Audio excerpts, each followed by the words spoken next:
Air India Phuket Delhi വിമാന അപകടത്തിൽ അന്വേഷണം വിപുലമാക്കാൻ വ്യോമയാന മന്ത്രാലയം. DGCAയുടെ നേതൃത്വത്തിൽ പൈലറ്റിന്റെ ലഹരി പരിശോധനാ ഫലം വിശദമായി പരിശോധിക്കുകയാണ്.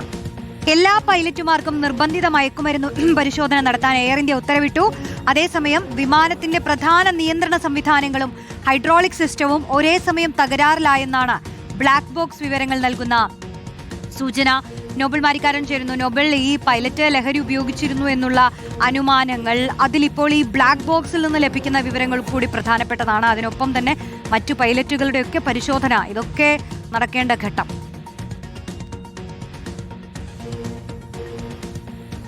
റോഷ്നി, ഈ ഫുക്കറ്റ് ദില്ലി വിമാനത്തിലുണ്ടായ അപകടവുമായി ബന്ധപ്പെട്ടുകൊണ്ട് ഈ പൈലറ്റ് ലഹരി ഉപയോഗിച്ചു എന്ന് 2 പരിശോധനാ ഫലങ്ങളിലും വന്നതാണ്. ഈ ലഹരി ഉപയോഗിച്ചുകൊണ്ടാണ് ഈ അപകടം ഉണ്ടായത് എന്നൊരു പ്രാഥമിക നിഗമനം അതുമൂലം ഉണ്ടാവുകയും ചെയ്തു. അതിന് പിന്നാലെയാണ് ഈ ബ്ലാക്ക് ബോക്സിന്റെ വിശദാംശങ്ങൾ പുറത്തേക്ക് വന്നത്. ആ ഘട്ടത്തിൽ 3 യന്ത്ര സംവിധാനങ്ങൾ ഒരു സമയം തകരാറിലായി എന്ന റിപ്പോർട്ട് അതിൽ പറഞ്ഞിട്ടുണ്ട്. അതെങ്ങനെ സംഭവിച്ചു എന്നതിനെ ചുറ്റിപ്പറ്റിയാണ് ഇപ്പോൾ പ്രധാനമായ ചോദ്യങ്ങൾ ഉയരുന്നത്.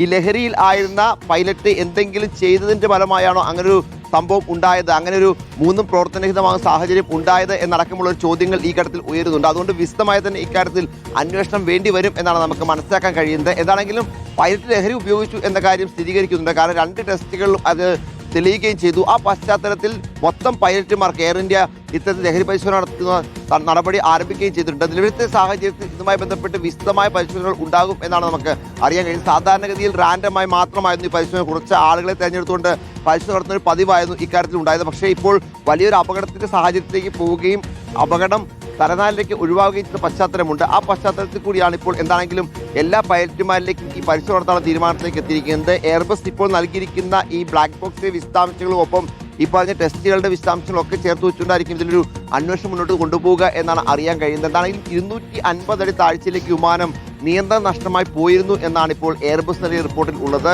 പിന്നീട് നിയന്ത്രണം തിരിച്ചെടുക്കാൻ കഴിഞ്ഞതുകൊണ്ട് മാത്രമാണ് ഈ അപകടം ഒഴിവായത് എന്നും അവർ വ്യക്തമാക്കുന്നു. എന്താണെങ്കിലും വിശദമായ അന്വേഷണം ഇതിൽ കൂടുതൽ നടത്തും എന്നാണ് അറിയാൻ കഴിയുന്നത്. ഒപ്പം എയർ ഇന്ത്യക്ക് ഈ സംഭവത്തിൽ ഒരു വലിയ തുക പിഴ അടയ്ക്കാനുള്ള സാഹചര്യം, പിഴ ഈടാക്കാനുള്ള സാധ്യതയും ഉണ്ട് എന്ന് വിവരം പുറത്തേക്ക് വരുന്നുണ്ട്. അക്കാര്യത്തിൽ വ്യോമയാന മന്ത്രാലയം ഉടൻ തന്നെ ഒരു പിഴ ചുമത്തും എന്നാണ് അറിയാൻ കഴിയുന്നത്. കാരണം ഇത്രയും യാത്രക്കാർ ജീവൻ വെച്ചുള്ള കളിയാണ് നടന്നത് എന്നാണ് ഇതിൽ കേന്ദ്ര സർക്കാരും വിലയിരുത്തപ്പെടുന്നത്. നേരത്തെ അഹമ്മദാബാദ് വിമാന ദുരന്തമൊക്കെ നമുക്കറിയാം. ഒറ്റ നിമിഷം കൊണ്ട് വിമാനം ഒരു തീഗോളമായി മാറുന്ന കാഴ്ചയാണ് അവിടെ കണ്ടത്. അത്തരത്തിൽ ഉണ്ടാകുന്ന സാഹചര്യത്തിലേക്കാണ് കാര്യങ്ങൾ പോയത്. പ്രത്യേകിച്ച് 250 അടി വിമാനം നിയന്ത്രണം നഷ്ടമായി താഴത്തേക്ക് പോയി തിരിച്ച് നിയന്ത്രണത്തിലേക്ക് കൊണ്ടുവരാനെടുത്ത സമയം അത് വലിയ തരത്തിൽ പ്രധാനപ്പെട്ടതാണ്. അങ്ങനെ ഒരു അപകട സാധ്യതയിലേക്ക് കാര്യങ്ങൾ എത്തിയിരുന്നു. എന്താണെങ്കിലും വിശദമായി തന്നെ ഇക്കാര്യത്തിൽ അന്വേഷണം നടക്കും എന്നാണ് ഇപ്പോൾ നമുക്ക് അറിയാൻ കഴിയുന്നത്.